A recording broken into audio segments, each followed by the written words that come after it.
तर बघा पाऊस गेला गेला म्हणता म्हणता पाऊस पुन्हा आलेला आहे. परतीच्या पावसाने तर खरंच नको नको केलेला आहे. काल दिवस एवढं छान 2 दिवस ऊन पडलं आणि आज पहाटेपासून पुन्हा एकदा बरसायला चालू झालेला आहे. तर दारामध्ये रांगोळी वगैरे काढून घेतली, तेवढंच कोरडं केलं आणि रांगोळी काढून घेतली. आणि खरंच बघा पाऊस गेला असं भारी वाटलं. आता गेला आता नाही येणार असं वाटलं. आमच्या इकडं तर सगळीकडं पूर आलेला आहे. सगळ्या नद्यांना, शिना नदीला, भगवती नदीला, सगळ्या नद्यांना पूर आलेला आहे. लोकांच्या घरामध्ये पाणी आहे, लोकांच्या शेतामध्ये पाणी आहे. तर एवढी वाईट परिस्थिती झाली आणि काल 2 दिवस सुकल्यासारखं वाटलं. तर म्हटलं बरं झालं पाऊस गेला आता. पण परत पहाटेपासून पावसाने सुरुवात केलेली आहे. तर इकडे छान अशी सुंदर रांगोळी काढून घेते. घटासमोर रांगोळी काढायची, घटाला माळ घालायची. खूप म्हणजे खूप आवडीनं हे नवरात्रातली सेवा आहे बघा माझी.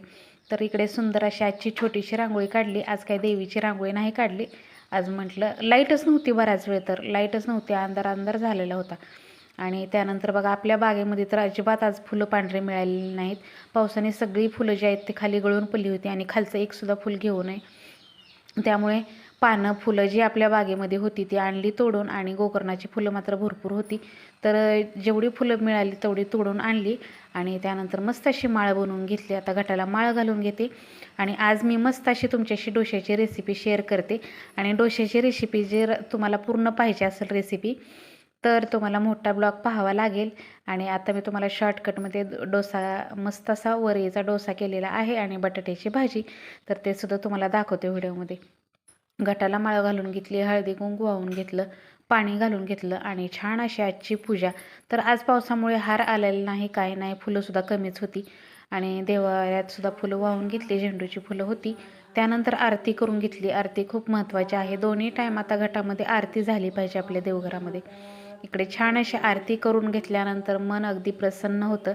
आणि संध्याकाळी आम्ही सगळे असतो आरतीला, पण सकाळी मात्र मी एकटीच आरती करून घेत असते. तर अशा पद्धतीनं सुंदर अशी माझी आरती झालेली आहे. आणि आता जवळनं तुम्हाला रांगोळी दाखवते. तर बघू शकताय माझी आजची साधी सिंपल आणि छोटीशी रांगोळी. आणि मस्त असा घट तर इतका सुंदर उगवलेला आहे ताईनं, जवळनं तुम्हाला घट दाखवते. खूप छान मस्त असा घट उगवलेला आहे. आणि इकडे बघू शकता आईसाहेबांची पूजा. छान अशी पूजा करून झाल्यानंतर घेतलेला आहे डोसा करायला. पीठ वगैरे सगळं मी अगोदरच बारीक करून ठेवलं होतं आणि बघू शकताय मस्त असे डोसे करून घेतले. तर तुम्हाला डोश्याची रेसिपी जर पूर्ण पाहिजे असेल तर तुम्हाला आपला मोठा ब्लॉग पाहायला मिळेल. तो आपल्या चॅनलवरती संध्याकाळी 9ला किंवा 9:30ला या टायमिंगमध्ये येऊ शकतो. तर चला, तर डोस्याची रेसिपी कशी वाटली, आजची पूजा कशी वाटली नक्की कमेंटमध्ये सांगा. व्हिडिओ आवडला तर व्हिडिओला लाईक करा, शेअर करा. चॅनलवर जर नवीन असाल तर चॅनलला सबस्क्राईब करायला विसरू नका.